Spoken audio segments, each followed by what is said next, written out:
Good morning. आज हम बात करेंगे वस्त्र निर्माण की। कल हमने धागा निर्माण प्रक्रिया पढ़ी थी। अब वस्त्र निर्माण, जब धागा बन जाता है उसके पश्चात हम वस्त्र निर्माण की प्रक्रिया प्रारंभ करते हैं। फैब्रिक कंस्ट्रक्शन एक प्रकार से ऐसी निर्माण प्रक्रिया है जिसमें ताने और बाने यानी वर्टिकल और हॉरिजॉन्टल थ्रेड्स को आपस में इंटरलेस करके कपड़े का निर्माण किया जाता है। जिस भी प्रकार के वस्त्र हम साधारण तौर पर पहनते हैं वह वस्त्र निर्माण की प्रक्रिया के साधारण नियम हैं जिनके द्वारा बनाए जाते हैं। वस्त्र निर्माण कई बार रेशे को कंप्रेस करके नमी और हीट और पानी डाल के बनाए जाते हैं। उनको नमदा वस्त्र कहते हैं, जो कि हमारे यहाँ राजस्थान में टोंक के नमदा वस्त्र बहुत ज़्यादा फेमस है, जिनका हम प्रयोग वॉल हैंगिंग बनाने के लिए, फुटमैट बनाने के लिए, कारपेट बनाने के लिए अधिकतर किया जाता है। कुछ मात्रा में कंबल वगैरह भी बनाए जाते हैं जो ऊन के रेशे होते हैं बचे हुए मोटे, और जिनको हम निटिंग में काम नहीं ले सकते, उनका प्रयोग नमदा वस्त्र बनाने के लिए किया जाता है। दूसरा जो हम वस्त्र निर्माण के लिए प्रयोग करते हैं, कई बार हम कागज़ का भी प्रयोग करते हैं। कागज़ को नमदे की तरह ही फेल्ट करके, जो कि हम लिफाफे और ये सब बनाने के लिए काम में लेते हैं, ये भी एक प्रकार से मेथड माना जाता है।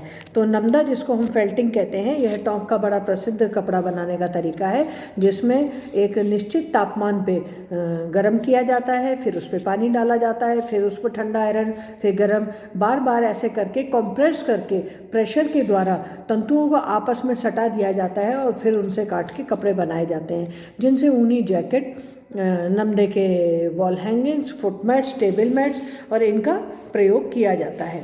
यह काफ़ी प्रचलित है और टोंक का बहुत प्रसिद्ध है। फिर हम एक प्रकार लेते हैं सूत के द्वारा कपड़ा निर्माण का विधि। सूत के द्वारा हम जब मैन्युफैक्चरिंग करते हैं तो इसके लिए हम सबसे पहले धागों को आपस में मिलाकर गूंथते हैं। उदाहरण के तौर पे जब हमें बाज़ार में बना बनाया नाड़ा या सुतली मिलती है तो हम ये देखते हैं कि उनको एक प्रकार से चोटी की तरह बटा गया है। वह चोटी की तरह बटा जाना ब्रेडिंग कहलाता है, और इनको हम आपस में बटकर एक निर्धारित मात्रा में वस्त्र का निर्माण कर सकते हैं, जिनके द्वारा आपस में क्रिस क्रॉस गूंथकर या ब्रेडिंग की विधि से गूंथकर हम विभिन्न मशीनों के द्वारा कपड़े बना सकते हैं, जिससे कि जूते की लेस बनती है, नाड़े बनते हैं, सामानों को बांधने के लिए डोरियां बनती हैं, मछली को पकड़ने के लिए जाल बनाए जाते हैं। ये सब ब्रेडिंग की विधि है। दूसरी विधि होती है निटिंग यानी कि बुनाई करना। हम इसके पहनते हैं अंडरगारमेंट्स, बनियान वगैरह जो बनते हैं, मोजे बनते हैं, ये सब निटिंग के द्वारा बनते हैं, जिनको एक निटिंग की मशीन आती है जिसमें लूप और फंदे डाले जाते हैं और लूप फंदे के द्वारा बनाया जाता है। हम घरों में औरतों को भी देखते हैं, ऊन का गोला लेके सलाइयों के साथ बुनती हैं, उसको भी निटिंग कहा जाता है, जिसमें लूप पर लूप चढ़ाकर उस आकार को बढ़ाया जाता है। कई बार हम क्रोशिया का भी प्रयोग करते हैं। क्रोशिया के द्वारा भी निटिंग की जाती है, जिससे कि हम थाल के कवर, स्वेटर, शॉल या पहनने के कपड़े हम इसके द्वारा बनाए जाते हैं। एक चेन या श्रृंखला बनाई जाती है और वह श्रृंखला ही वस्त्र वृद्धि का कारक होती है और उससे बड़ा कपड़ा बन जाता है, और जो कोई विभिन्न प्रकार के कपड़ों के प्रयोग में लाया जाता है। जब हम निटिंग के बहुत सारे प्रकार देखते हैं हम अपने आसपास, उन निटिंग के प्रकार में हम प्रमुख रूप से देखते हैं कि कपड़ों को बुनने के लिए हम क्रोशिया की भी बुनाई करते हैं और इस प्रकार की ऊन सिलाई वाली भी बुनाई करते हैं, और जो हौजरी की मशीनें होती हैं उनसे भी निटिंग की जाती है। जब ये बुनाई की जाती है तो उससे बने हुए कपड़े अत्यंत लचीले, नरम और मुलायम बनते जाते हैं। सीधी और गोलाकार बुनाई भी बनाई जाती है, ताने बाने की भी बुनाई की जाती है, डबल ब्रेडिंग की जाती है, विभिन्न प्रकार के ब्रेडिंग की जाती है।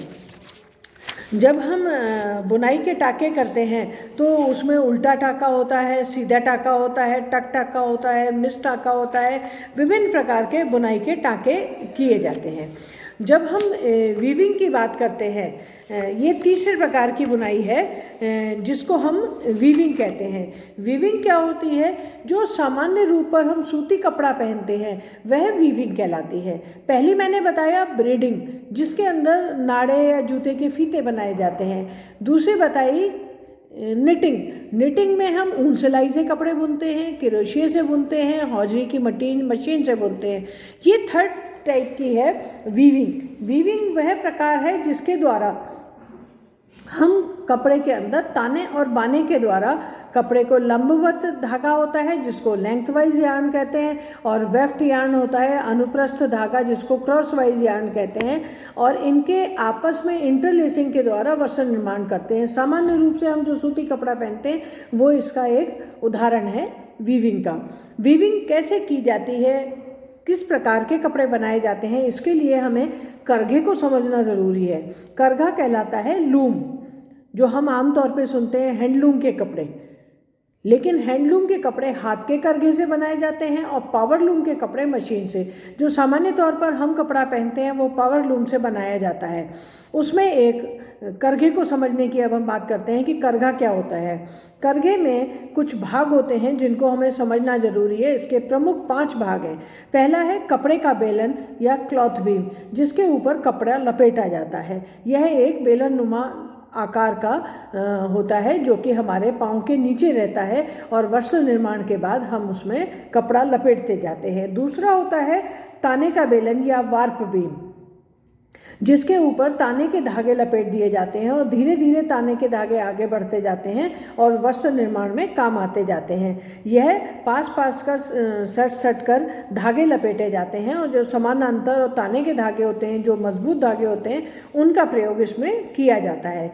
तीसरा पार्ट होता है इसका हार्नेस वो होता है जिसके अंदर बहुत सारे जब हम बात करेंगे हार्नेस की, ये चीज़ हार्नेस है जिसके अंदर कंघी नुमा बहुत सारे तीलियां होती हैं और जिसके बीच में आई नुमा छेद होता है। इस छेद के अंदर से धागा गुजारा जाता है। यह हार्नेस प्रमुख रूप से काम करती है। इसके अंदर से प्रत्येक ताने का धागा गुजारा जाता है। यदि एक से अधिक धागे का डिज़ाइन किया जाता है तो एक से अधिक हार्नेस का प्रयोग किया जाता है। चौथा पार्ट होता है शटल एक बोटनुमा आकृति होती है। यह बोटनुमा आकृति में एक कीली होती है। इस कीली पे धागा लपेटा जाता है और बोट के अंदर रखा जाता है। यह धागा बाने का धागा होता है जो कीली के ऊपर लपेटा जाता है और यह कील इस शटल के अंदर रख दी जाती है। और पांचवा पार्ट होता है कंघी या रीढ़ कहलाता है। यह पांचवा पार्ट है कंघी और रीढ़। इसके अंदर बारीक बारीक तार होते हैं। यह रीढ़ कपड़े के रेशे को सटाने के काम आता है। यह कंघी उन ताने के धागों को बाने के धागे जब पिरोए जाते हैं उसको सटा के खींच के यूँ बार बार किया जाता है, जिससे कि बाने के धागे जो हमने पिरोए हैं शटल के माध्यम से देखो ताने के धागे वार्प बीम पे लपेटे जाते हैं और क्लॉथ बीम पे बनने के बाद कपड़ा लपेटा जाता है और शटल से बाने का धागा उसमें से गुजारा जाता है और जो हार्नेस होती है उसमें से ताने के धागे गुजारे जाते हैं और जो कंघी या रीढ़ होती है उससे कपड़े को ठोक कर करीब लाया जाता है बाने के धागों को। तो यह पांचों पार्ट हमारे कपड़े बनाने के काम आते हैं। जब कभी अवसर हुआ तो हम आपका दर्शन इसके द्वारा करवाएंगे कि करघा किस प्रकार से काम करता है। तो वस्त्र निर्माण के लिए ये बहुत इम्पॉर्टेंट है कि हम करघे को जानें। Thank you.